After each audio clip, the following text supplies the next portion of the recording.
Hi, I'm North Kansas City City Council member Brian DeLong. We received the proposed 2020-2021 budget last week, and I wanted to do a brief overview of the budget. You'll be able to find the full budget at nkc.org. And next Wednesday, September 2nd at 6 p.m., we'll have our first budget meeting. The city's fiscal year runs from October to September, and we're primarily going to go over 12 different funds: the general fund, special revenue funds, and enterprise funds. I wanted to go over a couple of the different types of funds outside of our general fund that we have.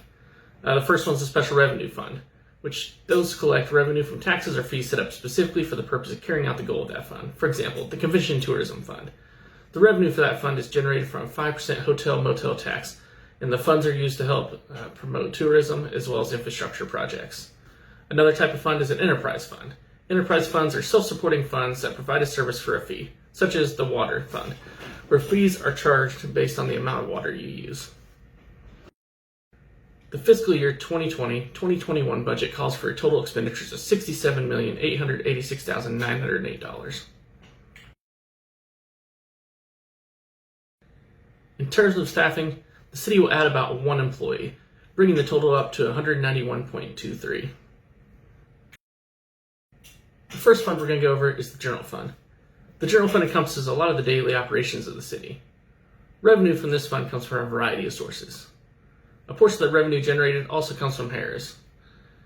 Several departments fall under the general fund, including administration, municipal court, the police and fire departments, community development, and public works, which includes public works administration as well as buildings and grounds. Here's the general fund revenues and expenditures overview. You can see a revenue impact from the COVID-19 pandemic as well as the impact on rental revenue from Harris being down. The ending fund balance will be $13,242,909. 70% of our general fund expenditures are used for public safety. Now I want to go over some of the individual departments within the general fund. First up is the administrative department, which is responsible for supervising and coordinating the operations of all city functions, except Parks and Recreation and the library. Expenses of the governing body also fall underneath the administrative department. For the next fiscal year, their budget looks substantially the same, and you're going to hear me say that a lot about most of these funds in the general fund. Most of the higher dollar capital improvement projects are funded through the gaming fund, and you hear about those later. One item of note in that fund is the $4,500 we're going to spend next year for a legal review of our current codes. The municipal court budget also up there. Their total expenditures are going to be $220,000 for the year, and their budget looks substantially the same to last year. Next up is the fire department. Their budget is to spend $6,382,048 next year. Wasn't any real items of note I noticed on there, but here's the list of their capital improvement projects that are going to be funded out of their fund. Similar to the police department, substantially similar budget again. Next year, their expenditure is going to be $5,471,951. And again, listed here is the capital improvement projects that they're going to be funding out of the police fund. All right, next up, a couple public works departments. The Public Works Administration, which covers a lot of areas, including municipal services, water pollution control. Their budget is spend $356,191 next year. And municipal services is budgeted to spend $651,538. All right, next up, community development. Their budget is to spend $579,843 next year. Again, no significant changes. Our economic development budget. That budget is primarily used for paying for professional services, legal services, memberships, and fees for organizations like the North Kansas City Business Council and Clay County EDC. Their budget is to spend $254,263 next year. The interdepartmental budget captures a lot of the shared resources amongst all the departments, which we've already gone over. I've included on here a few of the capital improvement projects that they're going to pay for out of this fund in next year's budget. And that's it with the general fund. Now I'll talk about a few of the special revenue funds. The Parks and Recreation Fund, as well as the Library Fund. Both those are supported by a property tax, as well as program receipts and user fees. For the next fiscal year, the Parks and Rec is budgeted that they're going to spend $1,258,813, and the library's budget is to spend $1,147,974. Next up is the Transportation Fund. The Transportation Fund pays for activities of Public Works Transportation Division. It is responsible for maintenance of city street right-of-ways, including streets, curbs and gutters, sidewalks, and street trees. The Transportation Fund also funds our contract with KCATA for fixed route and flex route metro service. $328,000 is being transferred from the Gaming Fund to help fund the MetroFlex next year.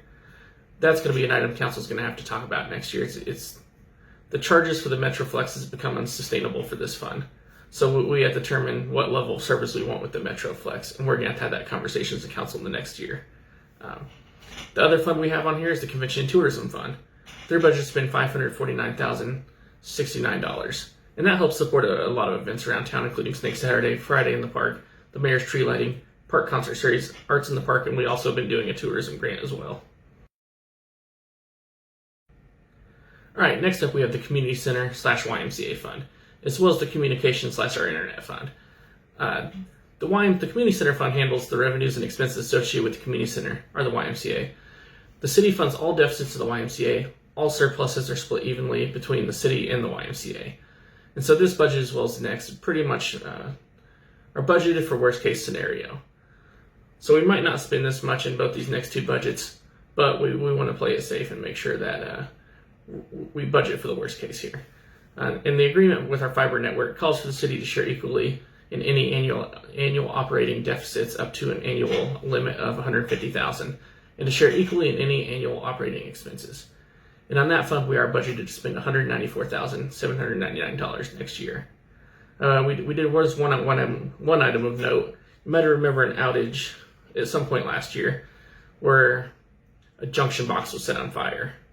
And so we've had to help pay for 9,000 feet of fiber to be replaced at an expense of $33,912 as a result of that fire.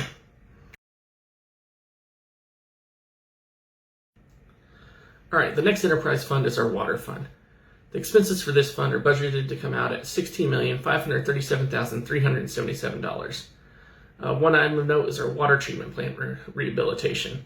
It needed a lot of work, and a lot of that work getting done this year. So $13.8 million are budgeted this year to help with that work. Also want to note that we did decrease water rates this year by 15%. Before you get too excited about that, you got to wait on the next slide where you hear about our sewer rates. The Water Pollution Control Fund. That's budgeted to spend $9,330,959. This is the opposite side. Rates got increased on this fund. We continue to be under pressure from Kansas City, Missouri, who continues to be under pressure from the EPA. All of our sewage goes to Kansas City. So when they raise rates on us, we have to raise rates to help cover the expenses of this fund. So next year, that rate will go up 15%. There's also a little bit of disconnect this year between the amount we're being charged from Kansas City, Missouri, and the amount of revenue we're collecting. So next year, the city's going to bring in someone to do a study and figure out where exactly those revenue shortfalls are happening. All right, next page, we got three funds. We got the Retiree Health Insurance Reserve Fund, budgeted to spend $169,795. The Northgate Capital Project Fund, expected to spend $1,212,319. And the COVID-19 Grants and Disbursements Fund, which is budgeted to spend $194,111. The Northgate Capital Project Fund collects the payments in lieu of taxes for the Northgate development and then turns around and sends that money back to the gaming fund, which was used to initially fund a lot of the infrastructure and all the project to begin with. The COVID-19 Grants Fund is the fund that holds the CARES Act funds that the city has received. So far, we've used that money to have a small business grant as well as a resident grant program. Cities also use some of that money for their COVID-related expenses, technology, work from home, and various PPE supplies. All right, the next fund is the Gaming Fund. The Gaming Fund's primary revenue source is from Harrah's.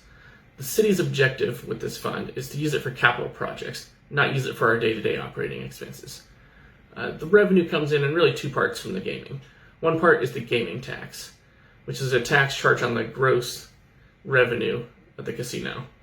The other one is an admissions fee. So as someone walks through the turnstiles, the state gets $2, we get $1 of that. As you can imagine, when casinos shut down this last year for 2.5 months, the gaming fund last year was significantly impacted.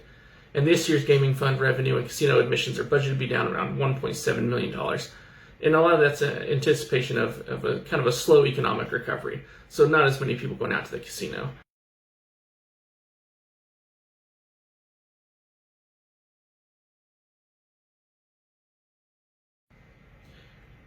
And this is the chart of the gaming fund revenue of the last several years. You can tell the gaming revenue has been relatively flat until this last year, and the admission revenue had been slowly on the decline and then really took a drop off due to COVID and is slowly on a recovery now.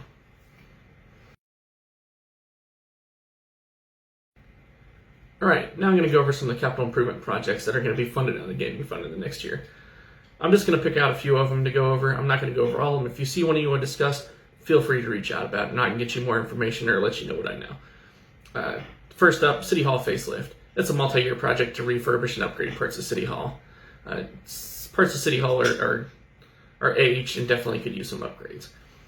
Town Square renovation. The Town Square renovation ideas include replacement of the pergola, picnic tables and benches, and bringing that sunken area up to grade. That'd make it more user-friendly and make it more likely to host events and be able to draw people back to that. As well as open up entrance a little bit more on the Swift side to make it more inviting to people. And this is that area that's behind chapels. Community development remodel.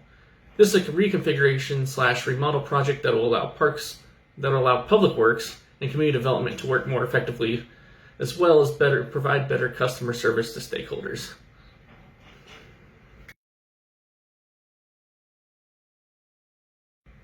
Alright, more capital improvement projects. The first one's the Walker intersection improvements. This is at Walker and 210. This project is to realign the turn lanes and add turn lane queuing capacity. The next project's the Burlington Corridor improvements. This is for the phase 1 of the Burlington Corridor project, which includes improvements primarily on the east side of the corridor. The downtown streetscape improvements. That includes replacement of sidewalk pavers, landscaping, irrigation, street trees, existing lighting, and installation of other amenities. This is to give the downtown a little bit of a spruced up look. The Perina Mill. This has been in the budget for several years. This is to demolish the mill over by 1 North. This is budgeted just in case the city needs to demolish it. We haven't had to do it yet, and this has been on the budget since I started on City Council. But the day is probably getting closer where the city may have to step in and demolish it, so we leave this in the budget. The I-29 shared use path. This is for the engagement and engineering work to connect 14th near Rabbit Hole to Diamond Parkway. Armour East-West connection. For many years, I-35 has been identified as a barrier for walking and biking. This would be for engagement and engineering work to figure out if there's a way we could better connect those two sides. Another project is Wheel Park updates. So I believe they're going to be resurfacing the track over by Mackin Park, Wheel Park. So a lot of families out, kids learn how to ride their bikes out there. Always see families out there using it. You've seen a lot of the big cracks in the path. This will help to fix a lot of those.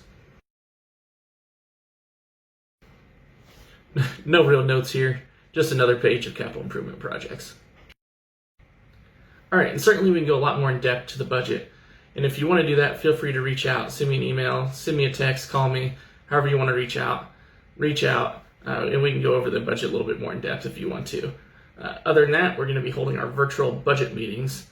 And the first one will be September 2nd at 6 p.m. and that'll be to go over our operating budget. And the second meeting we're going to have is going to be September 8th at 6 p.m. to go over the capital projects. Again, both those will be held virtually this year due to COVID-19. So you go to nkc.org and you'll be able to find the full budget as well as the links to the meetings.